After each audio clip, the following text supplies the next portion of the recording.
Permítame entonces abordar unos minutos para abrir la Biblia y resaltar para nosotros un mensaje contenido en ella.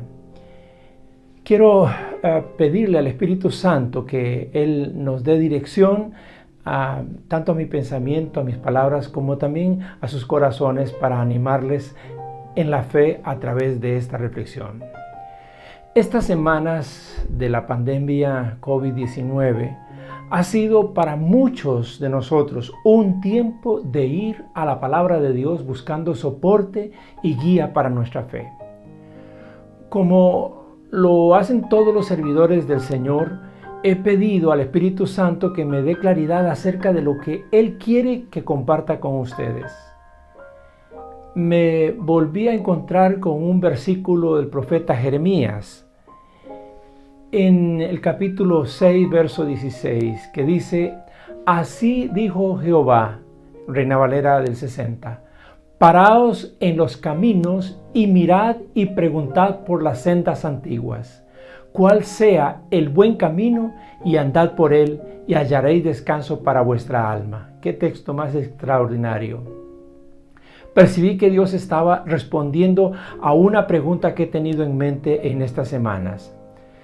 Después de esta pandemia, cuando haya pasado, a sabiendas de que el mundo no volverá a ser el mismo, mi pregunta es: ¿cómo debe ser la iglesia del Señor de aquí en adelante? Seguramente, como muchos de ustedes, yo estoy muy interesado en invertir mi vida y ministerio en lo más esencial de aquello a lo que fui llamado por el Señor hace 44 años. De allí mi pregunta: ¿cómo debe ser la iglesia del Señor de aquí en adelante? Y el Espíritu trajo la respuesta en este texto con la frase: preguntad por las sendas antiguas. Tengo certeza en mi fe para decir esto: Dios no está esperando que nos dediquemos a edificar estrategias nuevas, que inventemos sistemas y modelos de iglesia con ambiciones numéricas. No, Dios quiere que volvamos a las sendas antiguas, es decir, quiere que volvamos a su diseño original, que es simple y que es fruto de la acción del Espíritu Santo en la iglesia. Pensando en la divina sencillez, como lo dijo un día un amigo mío, divina sencillez, volví mi mirada a los inicios de la iglesia, allí en Hechos en el capítulo 2.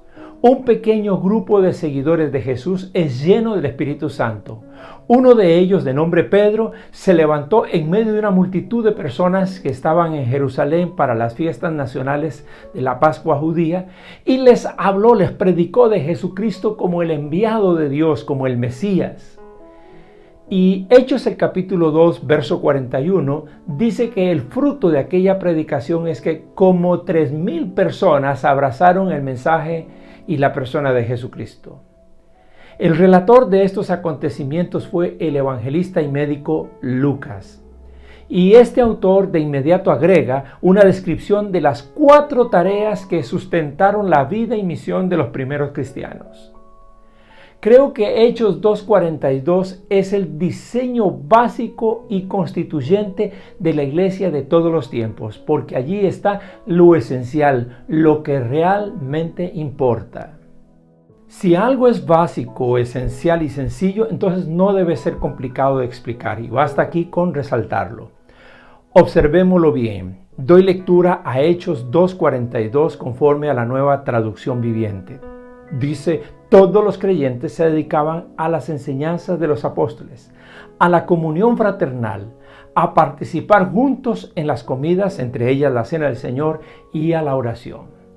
Y antes de resaltar esas 4 grandes tareas que ya fueron leídas, quiero precisar 2 aspectos de ese versículo que son requerimientos imprescindibles.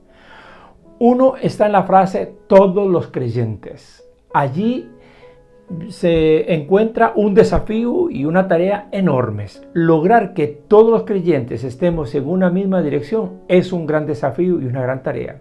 Eso no es fácil. Solo un avivamiento del Espíritu Santo puede producir esa unanimidad y lo necesitamos. El segundo aspecto que se describe es la frase verbal que dice se dedicaban. El griego utiliza el verbo proskartereo para indicar algo en lo que uno persiste obstinadamente. No indica una acción ocasional, ni siquiera es una cuestión opcional, sino que es el resultado de una fiel adhesión de algo que se persigue hacer con insistencia. ¿Cómo es la iglesia a la que todos los creyentes debemos dedicar nuestro empeño en tiempos de la pospandemia? Pues aquí voy a señalar 4 características a la luz de este texto de Hechos 2:42.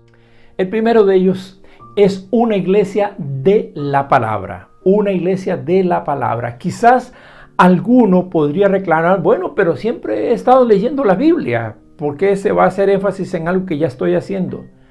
En las últimas décadas he visto a las iglesias debilitarse en la centralidad de la palabra de Dios. Una nube de profetas y apóstoles contemporáneos han surgido dando revelaciones y provocando que la gente ande detrás del rema más que de logos mismos, detrás de lo que el profeta dice que de lo que la palabra señala. Cuando Jesús llamó a la gran comisión a todos los cristianos, y nos incluye eso allí en Mateo capítulo 28, versos 19 y subsiguientes, Él dijo claramente, vayan, hagan discípulos, bautícenlos, y agregó esto, enseñándoles a obedecer todo lo que les he mandado a ustedes.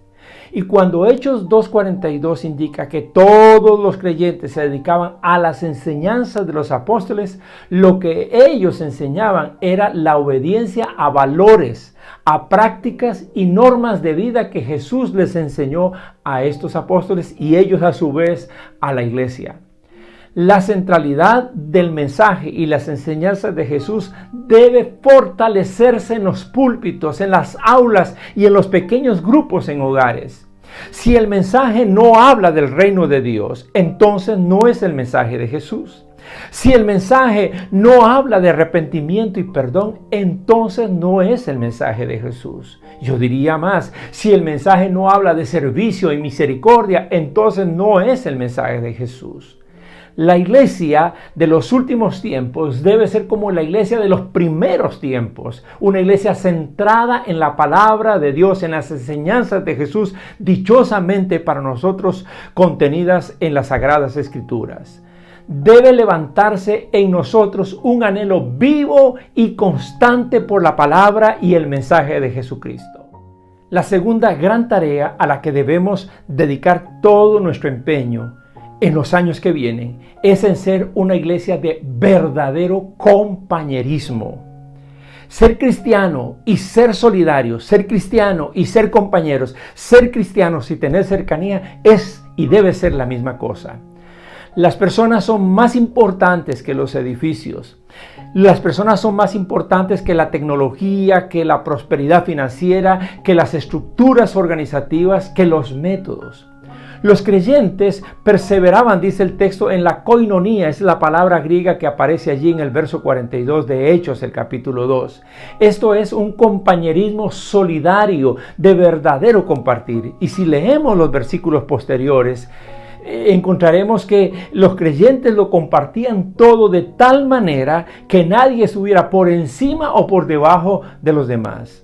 Koinonía denota la alta disposición a compartir, pero también la íntima relación de cercanía que solo lo da el verdadero compañerismo guiado por el Espíritu Santo. No estamos hablando aquí de la iglesia de los domingos, sino de la iglesia de todos los días de la semana. Quizás por eso los cristianos de los primeros 4 siglos se ocuparon de que la iglesia estuviera viva y activa en las casas y no en los grandes edificios. El futuro de las iglesias está en las casas, como lo estuvo en los primeros siglos de la era cristiana. Es tiempo de descentralizar todo y destemplificar todo. Hemos metido todo en los templos. Los edificios deben ser recursos y no que ellos definan lo que es ser iglesia. Porque ustedes saben, para muchas personas la iglesia sigue siendo el lugar a donde uno va. Y la iglesia es la comunidad de la fe, es la comunidad de los que se aman, es la comunidad de los que se perdonan, es la comunidad de los que se necesitan, de los que se apoyan y de los que se ayudan. Si no somos capaces de crear lazos afectivos y serviciales, todo lo que hagamos de más se aparta de las sendas antiguas con que surgió la iglesia. El Jesús de los evangelios es un Jesús de la gente. La iglesia debe horizontalizar la vida cristiana y evitar que las estructuras piramidales nos definan como tal. Somos la iglesia para el compañerismo, somos la iglesia para la comunión, somos la iglesia para los buenos y sanos lazos de amistad. Y ahora la tercera tarea, una iglesia del compartir el pan. De las 4 tareas, esta ha sido la que más estudio ha implicado para los exégetas. ¿Qué significaba que todos los creyentes compartieran el pan por las casas? Me quedo con la interpretación que une las comidas fraternales conocidas como ágapes con la cena del Señor. Ambas cenas, ambas comidas. La comida fraternal, ágape, y la Eucaristía, la cena del Señor. Ambas cosas eran una práctica cristiana que iba de la mano, una con la otra, como lo podemos deducir de la lectura de Primera de Corintios capítulo 11. La iglesia fue establecida por Jesucristo como una comunidad hospitalaria, unida por el sacrificio redentor de Jesucristo. Somos uno en Cristo y Él nos pone a unos a otros en una actitud de hospitalidad y de compartir de todas las cosas. La comunidad del Mesías que se revela en los evangelios es una comunidad alrededor de la mesa, donde todos somos uno en Cristo, a pesar de nuestras diferencias. Pero ahí está un Pedro muy distinto a un Judas, un Felipe o un Andrés o un Juan, muy distintos. La diferencia no era lo importante, era Jesús el que unía. En el libro de los Hechos, las comidas fraternales eran la oportunidad de atender necesidades de los menos favorecidos. En Hechos el capítulo 6 se destaca el servicio del comedor que se daba a las viudas pobres que vivían de una manera desposeída y que necesitaban ese acompañamiento de parte de la congregación. Debemos ser la iglesia que atiende las 3 mesas. La mesa del Señor, que es la cena del Señor, que es los sacramentos del Señor. La mesa de la iglesia, que es la administración de los bienes en común. Y la mesa de los pobres. Si esas 3 mesas no son atendidas por igual, estamos definitivamente en problemas. Nuestro templo debe convertirse en un centro de acopio y en un lugar de manos abiertas a las necesidades de la gente.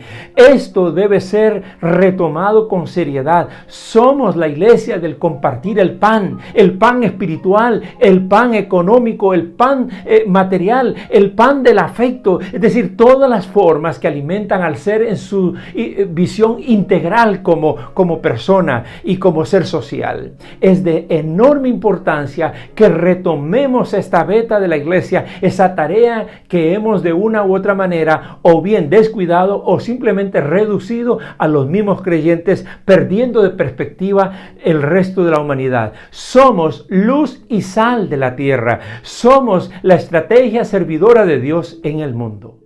Y la cuarta importantísima tarea, una iglesia de oración.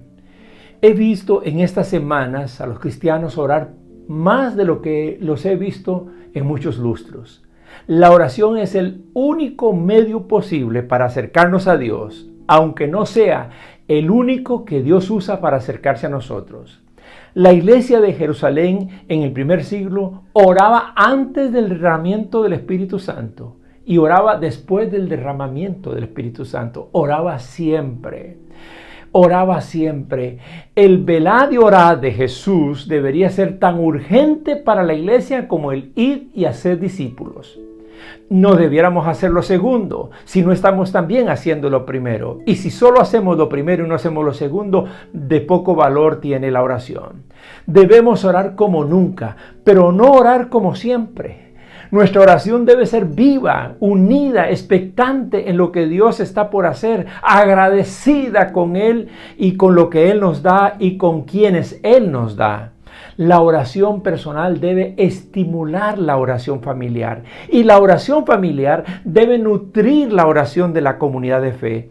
Debemos, como pedía Jesús, orar siempre sin desanimarse. No hay que desalentarse, hay que mantener viva la oración como lo estamos haciendo ahora todos los días en dos horarios, 1:45 de la tarde y 9:45 de la noche. Los problemas de la humanidad serán mayores que nunca antes y esas cargas no se podrán soportar sin oración. Pero yo le pido a Dios que no sea el peso de las cargas lo que me haga arrodillarme, sino el peso de su gloria, que me atraiga su presencia, que me atraiga a Él. La fortaleza espiritual de una congregación está en la oración, no en los cultos de oración, sino en la oración personal, en la oración familiar, en la oración que por supuesto se hace a nivel de congregaciones, pero no como algo puramente religioso. Debemos orar siempre y debemos orar con gran entusiasmo y debemos orar no solamente pidiendo un gran avivamiento que nos traerá salud en todo sentido, sino especialmente orar para que muchas personas puedan conocer a Jesucristo y ser parte de su reino. Así que esta es la cuarta tarea, tan importante como las otras tres. Debemos ser una iglesia de oración.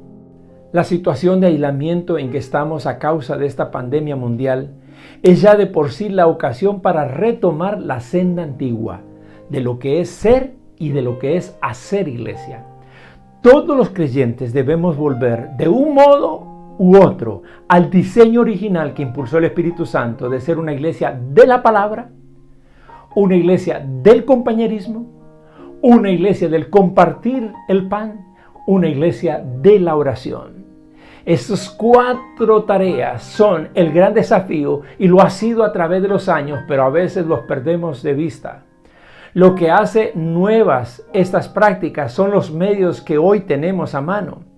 Ahora mismo estamos tratando de superar las barreras del aislamiento utilizando los medios tecnológicos. Claro, cuidémonos de no ser que estamos entretenidos con la tecnología, pero no estamos apuntando a lo esencial y básico, a la divina sencillez con la que la iglesia debe ser edificada y en lo que ella debe ocuparse. Necesitamos conjuntar voluntades para poder hacer un esfuerzo juntos en estas tareas esenciales para el pueblo de Dios. Necesitamos buscar las nuevas formas de cumplir con estas cuatro tareas básicas y con los propósitos que ellas contienen. Todos somos llamados por el Señor a edificar la iglesia. Cada uno, como dice el apóstol Pablo, mire cómo sobreedifica. No es tarea solamente de los ministros, es tarea de todos. Y todo comienza con una disposición del alma, de la conducta propia, por decidirnos a estar juntos en esta senda antigua que sigue vigente en el corazón de Dios. Quiero llamarle entonces a que usted haga ahora una oración breve delante de Dios y que no solamente haga la oración, sino que se disponga de verdadero corazón a decirle: Señor, de verdad, yo quiero ser parte de tu pueblo o yo soy parte de tu iglesia, pero quiero asumir las prioridades tuyas y no las mías. Lo que tú deseas que yo haga y no lo que yo deseo hacer. Quiero, Señor, ser parte de una iglesia que se edifica para ser una llama viva, para ser una lámpara en medio de la oscuridad, para ser la iglesia que tú, oh Dios, necesitas después de que la pandemia pase. La iglesia de este siglo XXI que ha comenzado a tomar pasos agigantados hacia tu venida. Señor, abro mi corazón por la indiferencia que he tenido y te pido que me perdones por haber estado quizás al margen o creyendo que realmente tengo vivo un compromiso que apenas palidece, que apenas se calienta, que apenas comienza a asomarse. Señor, de todo corazón, abro mi vida a ti. Y también puedo ahora pedir, Señor, por cada uno de los que están en este momento aquí viendo y oyendo la radio y viendo este video. Quiero, Señor, pedirte por los que todavía no te conocen, que tú, oh Dios, abra sus mentes, sus corazones, que haya elección del Padre sobre ellos.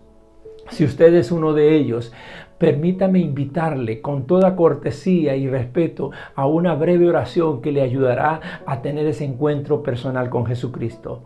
Dígale así: Señor Jesús, reconozco que soy pecador y que el pecado me separa de ti, que nada de lo que yo hago puede eliminar ese hecho y la consecuencia fatídica de un castigo eterno, pero la obra que tú hiciste en la cruz, yo comprendo que esa obra es suficiente, y yo entonces te pido que el perdón que brotó de aquella cruz, de aquel madero, y que fue confirmado por la resurrección, venga a mi vida. Reconozco mi necesidad de ti.